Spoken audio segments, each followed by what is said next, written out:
Bismillahirrahmanirrahim. Nabi Muhammad SAW memotivasi sholat berjamaah, pahalanya sekian banyak, terus dimotivasi ke masjid. Tidak ada satu sahabat pun. Dalam riwayat ini dikatakan, tidak ada yang takhalluf, tidak ada yang meninggalkan sholat itu, tidak ada yang telat dalam masalah sholat. Tapi ini yang dimasukkan adalah meninggalkan, kecuali yang di dalam hatinya ada kemunafikan. Sampai kata mereka, salah seorang di antara kami karena taunya tentang janji Allah di masjid berjamaah, sampai seseorang di antara kami disokong oleh temannya, ditopang karena nggak bisa jalan, maka dua orang teman menopangnya untuk hadir di shaf sholat berjamaah. Coba kira-kira seperti apa itu ya? Apa yang memotivasi mereka? Tidak ada kecuali satu, masalahnya yakin benar dengan janji Allah nih, gak ada yang ragu. Ada fakir miskin, kita lihat nanti subhanallah, dari Abu Bakar, Umar, Uthman, Ali yang sudah kita bahas, nanti Talha, kita akan nyusun insyaAllah bulan depan. Ada Zubair bin Awam, ada Abdurrahman bin Auf, ada Sa'ad bin Abi Waqqas, banyak sahabat-sahabat Nabi, terutama 10 awal dia masuk surga. Kehidupan mereka teman-teman sekalian penuh dengan keyakinan seperti ini. Tidak pernah mereka itu kalau yang punya kemampuan berinfak 1 dirham, 2 dirham, berinfaknya ini sesuatu yang kayaknya nggak mungkin kita lakukan, sulit gitu, kecuali yang Allah berikan hidayah. 15 miliar kalau ini sekarang, 20 miliar, dan harta-harta ini yang mereka infakkan, apa yang ada di rumah mereka pada saat itu ya. Bukan berarti harta ini yang diinfakkan berarti ada harta yang lain. Pada saat mereka menemukan keuntungan, ada uang, mereka gelisah. Kalau sudah mengeluarkan kebutuhan dasar rumahnya, masih ada yang tersimpan. Coba bandingkan dengan kita yang sibuk terus menabung. Ini berapa lagi nih? Dari 1 juta, kapan jadi 10 juta? 10 juta kapan jadi 100 juta? 100 juta kapan jadi 1 miliar? Tidak ada infak yang dikeluarkan, tidak ada sedekahnya. Bahkan pelit terhadap dirinya sendiri. Apalagi kalau mau membantu saudara-saudaranya yang lain. Apa yang mendorong mereka? Karena sangat yakin dengan janji Allah subhanahu wa ta'ala. Mereka luar biasa gitu. Masalah sholat, masalah jihad, tidak pernah Nabi SAW mengatakan jihad itu ada sahabat yang nunggu di rumahnya, kecuali munafik. Mereka sudah langsung, bahkan ada di antara mereka yang dengar kalimat jihad dari kebun kurmahnya, langsung ya cuman pulang ke rumahnya, nggak mandi, nggak apa gitu, langsung memakai baju pedang perangnya, membawa pedang dan perisainya, langsung hadir di depan masjid Nabi SAW. Kita kadang-kadang subhanallah hanya karena keringatan gak jadi sholat jamaah di masjid. Bagaimana ini gitu? Ciri khas sahabat, mustahil mereka ketinggalan janji Allah. Karena prinsip dasarnya dalam masalah ibadah, ikhwan dan akhwat sekalian, sekali kita ketinggalan ibadah itu, sulit sekali untuk mengulanginya. Saya sering sampaikan di pengajian saya, kalau seandainya kita masbuk sholat subuh 1 rakaat, mungkin ada uzur, mungkin sakit perut, anggaplah, ketiduran, anggaplah,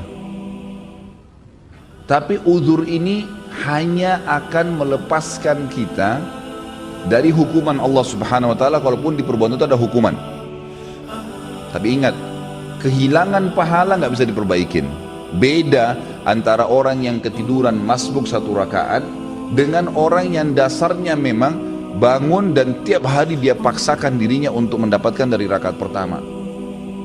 Beda pahalanya, walaupun sama-sama hadir subuh. Dan yang masbuk 1 rakaat sampai hari kiamat, dia tidak akan pernah bisa memperbaiki kekurangan 1 rakaatnya itu. Coba kalau kita masbuk misalnya, pas datang imamnya sudah rakaat kedua, masih bisakah kita bilang imam maaf kembali ke rakaat pertama untuk kita ikut dari awal takbiratul ihram? Gak bisa. Berarti orang yang ikut dari awal sama imam, dari Allahu Akbar sudah dicatat pahala oleh malaikat, dari iftitah sudah ada pahalanya, dari Al-Fatihah sudah ada pahalanya, dari surah yang dibaca ada pahalanya, ruku ada pahalanya, gerakan dan bacaannya, itidalnya, kemudian terus 1 rakaat sujudnya. Bukankah kata Nabi SAW ya, tidak ada seorang pun yang sujud 1 kali untuk Allah kecuali Allah akan tinggikan derajatnya. Waktu seorang sahabat berkata, ya Rasulullah, saya ingin bersama dengan Anda di surga. Kata Nabi SAW, ada yang lain kau minta? Dia bilang, tidak ada ya Rasulullah. Itu saja, saya ingin bersama anda di surga. Pandu saya untuk itu. Kata Nabi SAW, bantu saya agar kamu bisa bersama saya di surga dengan memperbanyak sujud. Sekali kita kehilangan sujud, tidak bisa diperbaiki. Nanti kita sujud memang. Tetapi kata para ulama, orang yang masbuk, yang dia dapat berjamaah, dapat pahala jamaah, yang dia masbuk yang tersisa, itu akan mendapatkan pahala yang bukan berjamaah lagi. Artinya berkurang kan gitu. Dosakah dia? Tidak dosa. Nggak ada hukuman di depan Allah SWT karena dia ada uzur ya. Tetapi perlu jeli teman-teman sekalian memahami bahwasanya tidak bisa terulang peluang ibadah itu. Saya pernah menemukan seorang ibu dengan anaknya miskin, luar biasa pakainya saya lihat gitu. Saya habis ta'lim di kampung Melayu. Kemudian saya keluar, dia beri isyarat, minta uang gitu.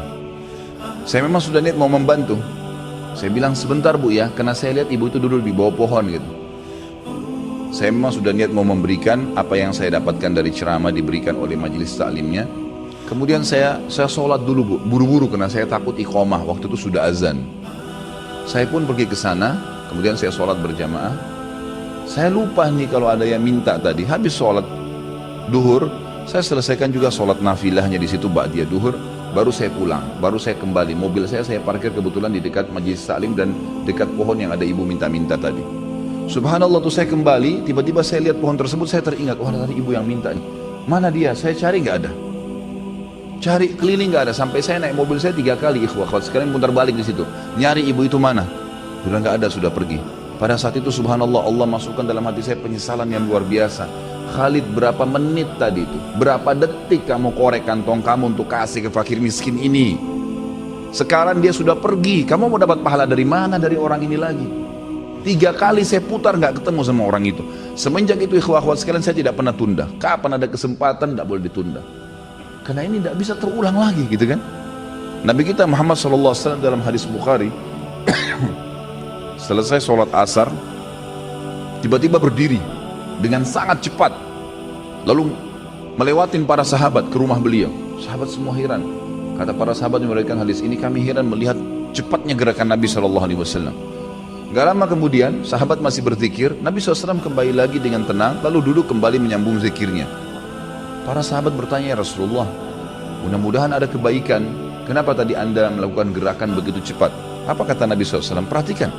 Kata Nabi SAW, tadi sebelum sholat asar, saya sudah mengumpulkan sesuatu yang ingin saya keluarkan, yang ingin saya bagikan, saya infakkan, saya sodakahkan. Namun, saya tadi tersibukkan, tidak sempat saya keluarkan sebelum sholat. Maka saya ke rumah saya, kemudian saya membagikannya seperti yang saya inginkan, lalu saya kembali berzikir. Jadi Nabi SAW pada saat lupa ingat langsung menyelesaikan, lalu kembali lagi berzikir.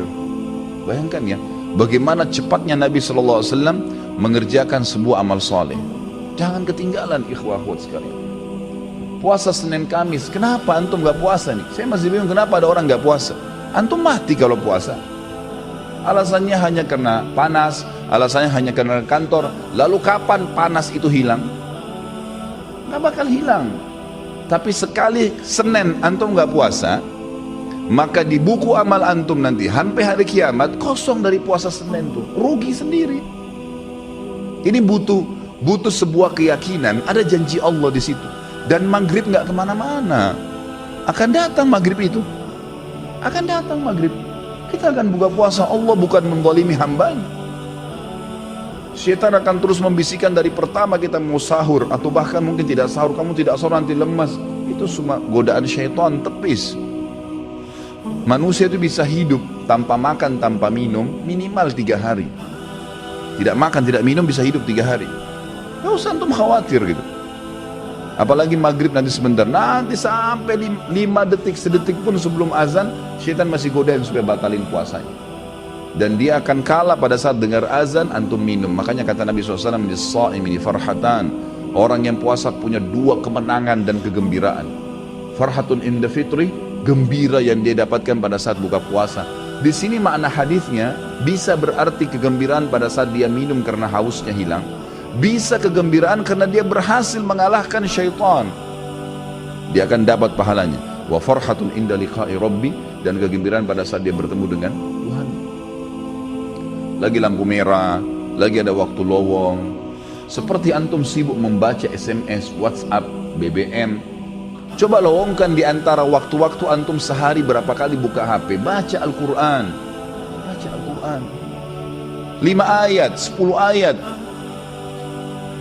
Coba lihat nanti jeda waktu saja antara azan dan iqamah, atau jeda waktu lagi nunggu azan kalau antum lagi di kantor, atau jeda waktu selesai pekerjaan duduk sebentar habis minum air. Coba lowongkan waktu antara minum air, hitung detiknya pakai stopwatch, minum air anggap 15 detik. 15 detik antum pakai baca Al-Quran. Coba lihat berapa ayat yang antum dapatkan. Baca. Kalau tidak, kapan nih? Ingat, dalam ibadah harus dipaksakan baru bisa. Kalau kita tidak paksakan diri kita, tanda kutip, tidak paksakan sholat malam, tidak paksakan berpuasa, tidak paksakan bersedekah, tidak paksakan mengambil Quran dari rak atau membuka aplikasi Quran di HP dan dibaca, tidak paksakan menjenguk orang sakit, tidak paksakan hadir di majelis ilmu, tidak bakal pernah bisa, karena syaitan selalu menghambat kita. Allah mengingatkan dalam Al-Quran masalah itu. A'udzu billahi minasyaitonir rajim, walladzina jahadu fina lanahdiyannahum subulana. Orang-orang yang jahadu fina artinya berusaha memaksakan diri menuju ke perintah-perintah kami, jalan-jalan kami, meninggalkan larangan-larangan kami, maka kami akan pandu dia menuju ke jalan-jalan kami. Lanahdiyannahum subulana, kami mudahkan mereka untuk mengamalkannya. Jadi ini butuh sekali pemahaman. Ini ciri khasnya sahabat, sangat yakin dengan janjinya Allah.